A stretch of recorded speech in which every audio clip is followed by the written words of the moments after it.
ఏమైంది నా ఈ భారతదేశానికి?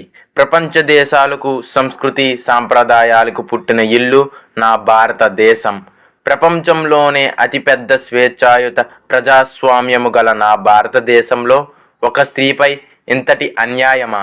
ఎత్ర నార్యస్తు పూజ్యంతే రమంతే తత్ర దేవతః. ఎక్కడ స్త్రీలు పూజింపబడతారో అక్కడ దేవతలు నివసిస్తారు అని ప్రపంచ దేశాలకు చాటి చెప్పిన నా ఈ దేశంలో స్త్రీని ఒక ఆట వస్తువుగా చూడటమా? స్త్రీలపై జరుగుతున్న ఈ ఘోర దృశ్యాలేమిటి?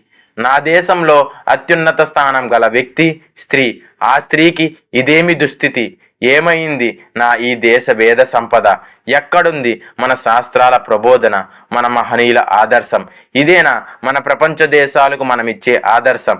ఇకనైనా మేలుకొందాం, శాస్త్రాలను అధ్యయనం చేద్దాం, ఆచరిద్దాం, మనమందరం పాటిద్దాం, భావితరాలకు స్ఫూర్తిదాయకమవుదాం.